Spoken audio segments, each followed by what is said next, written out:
Hello friends, চলে এসেছি কিচেনে। দেখতেই পাচ্ছ গ্যাস জ্বেলে দিয়েছি, কড়া বসিয়ে দিয়েছি। কড়ার মধ্যে দিয়ে দিচ্ছি এখন সাদা তেল। তার মধ্যে দিয়ে দিলাম 5 ফোড়ন আর পেঁয়াজ। চলো কি রান্না করি তোমাদের সঙ্গে শেয়ার করে নেব। তার আগে বলে নিই, ওয়েলকাম ব্যাক টু মাই আরকা চ্যানেলে তোমাদের সবাইকে স্বাগত। আর কেমন আছো তোমরা সবাই? আশা করি ভালো আছো, আমিও ভালো আছি। আর এই যে দেখো সবজি কাটা হয়ে গেছে। তো এই যে কাঁচা কুমড়ো দেখতে পাচ্ছ, এটা আমাদের বাগানের। তো এখানে যে সবজিগুলো দেখলে সব কটাই আমাদের বাগানের সবজি ছিল, শুধু আলু ছাড়া। তো পুঁই শাকটাও আমাদের বাগানের, বেগুন আর কুমড়ো এগুলো। তো এই দিয়ে আজকে রান্না করছি পুঁই শাকের ঘন্ট। না চিংড়ি মাছ ছিল না বন্ধুরা। তো পেঁয়াজ দিয়ে পুঁই শাক রান্না করলে বেশ ভালোই লাগে, নিরামিষ টাইপের হয়, খুবই ভালো লাগে। একটু মিষ্টি দিতে হবে এই আর কি। তো সবজিগুলো নাড়াচাড়া করে নিলাম, দেখতেই পেয়েছো। এরপর পুঁই শাকটা দিয়ে দিচ্ছি। আর অনেকটা পরিমাণে পুঁই শাক কাটা হয়েছে আজকে, দেখো কোড়া ভর্তি হয়ে গেছে, আমি নাড়াচাড়া করতেই পারছি না।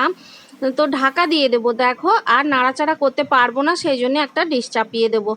আর আসলে পুঁই শাকে তো অনেক জল বেরিয়ে যাবে, তোমরা জানো, একটু ঢাকা চাপা দিয়ে দিলেই। তো দেখো বন্ধুরা, ঢাকা দেওয়ার পরে একদম সেদ্ধ হয়ে গেছে। এরপর নামিয়ে নেব। একটু মিষ্টি দিয়েছি, না হলে কিন্তু পুঁই শাকের সেরকম স্বাদ লাগবে না। তো আমার রেডি হয়ে গেছে পুঁই শাক। আর এইদিকে দেখো মুসুরির ডাল একদম টক বগিয়ে ফুটছে, এটাও হয়ে গেছে, এখন নামিয়ে রাখবো। তো ডাল আর পুঁই শাকের তরকারি তো হয়ে গেল। এরপর আমি দুধ বসিয়ে দিচ্ছি, কারণ দুধটা একদম সকাল সকাল নিয়ে আসে। তো না তাড়াতাড়ি গরম করে নিলে দুধটা কেটে যেতে পারে। চলো আবারও কড়া বসিয়ে দিচ্ছি, সর্ষের তেল দিয়ে দিয়েছি। এরপর কি রান্না করব, এটা কি বলো তো? এটা কি কুমড়ো দেখে মনে হচ্ছে তোমাদের? তাড়াতাড়ি গেস করে বলো এটা কি। চলো আমি বলে নিই, এটা হচ্ছে পাকা পেঁপে, আদা পাকা পেঁপে। তো আজকে পেঁপে তরকারি বানাবো। আলুগুলো ডুমো ডুমো করে কেটে নিয়েছি, দেখতেই পাচ্ছ। আর এই দেখো আলুগুলো ভাজা হয়ে গেছে। এরপর পেঁপেটাও দিয়ে দিলাম, একসঙ্গে একটু নাড়াচাড়া করে নেব। তো পেঁপে তরকারি খেতে কে কে পছন্দ করো জানিও বন্ধুরা। আর এইরকম আদা পাকা পেঁপে রান্না করে খেয়ে দেখো, পুরো কুমড়োর তরকারির মতো লাগে, খুব টেস্টি হয়। আর এই যে মশলাগুলো নিয়ে নিয়েছি, পেঁয়াজ, আদা, রসুন, আর এদিকে গুঁড়ো লঙ্কা, হলুদ, লবণ আর ধনে জিরে গুঁড়ো। তো দেখো মশলা কষিয়ে নিয়ে একদম তরকারিটা তুলে দিলাম। আর এর মধ্যে দিয়ে দিলাম একটু মিষ্টি।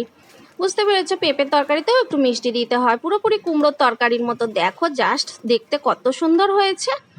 তো বন্ধুরা, পেঁপের তরকারি একদম রেডি হয়ে গেছে। এরপর নামিয়ে নেব। এই দেখো একটু নাড়াচাড়া করে নিচ্ছি, এখনই নামিয়ে নেব। আজ খুব সাধারণ রান্না বান্না করলাম। তো মাঝে মাঝে এইরকম হালকা পাতলা রান্না করে খাওয়া কিন্তু খুবই ভালো। আর পেঁপে দেখবে ডাক্তারবাবুরা কখনোই খেতে কিন্তু বারণ করে না, পেঁপে স্বাস্থ্যের জন্য খুবই দরকার। আর আজকে মাছ রয়েছে খুব অল্প পরিমাণে।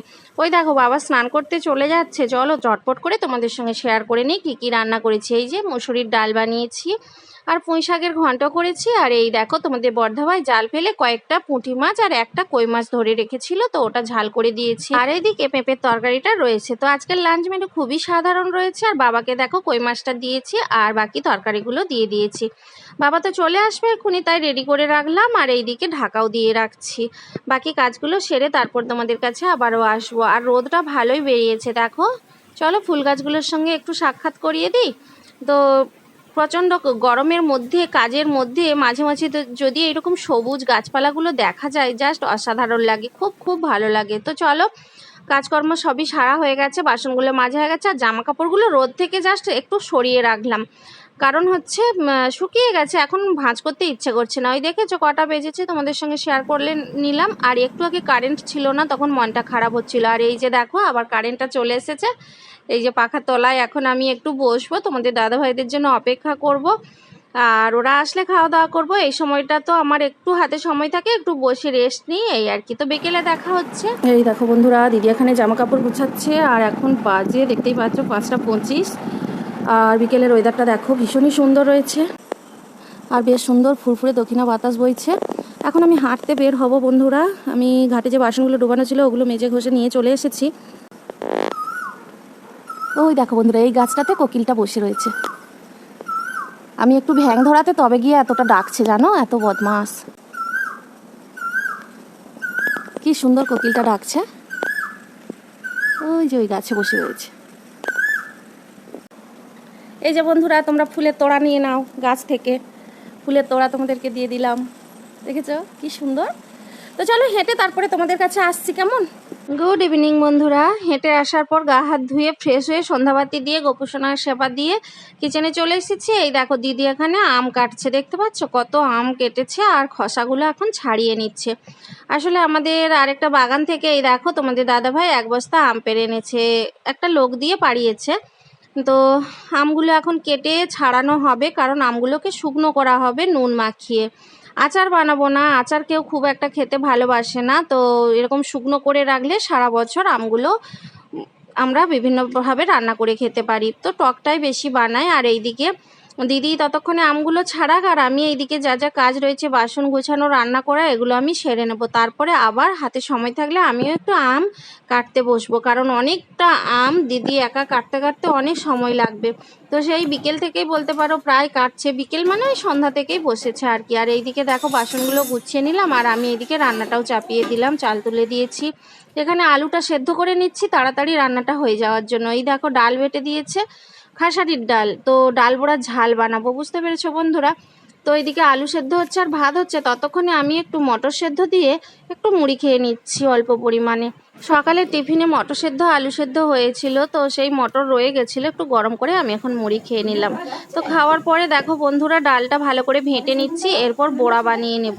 ডাল বড়া তরকারি খেতে কী যে ভালো লাগে, যারা যারা খাও তারা তো অবশ্যই জানবে কতটা টেস্টফুল এই ডাল বড়ার তরকারিটা। চলো একে একে ডাল বড়াগুলো সব ভাজা করে নিই, তারপর আমি রান্নাটা করে নিচ্ছি।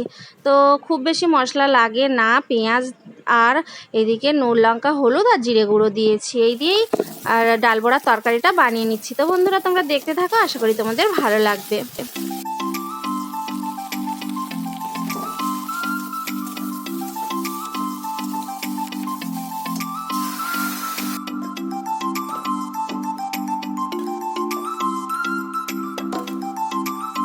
রান্নাবান্না কমপ্লিট হয়ে গেছে, দেখে নাও। এই দেখো ডাল বড়ার ঝাল বানিয়েছি, আর এখানে ছোট্ট হাঁড়িতে একটা ভাত রয়েছে। আর এই দেখো ডাল বড়ার আবার টকও বানিয়েছি অল্প করে, কারণ ডাল বড়ার টক খেতেও বেশ ভালো লাগে, আর আমার ছেলে বলেছে টক খাবে। তো দেখো দিদি এখনও আম কাটছে, এখন আমি আম কাটতে বসে যাব। তো পরে দেখা হচ্ছে পরের ভিডিওতে, টাটা।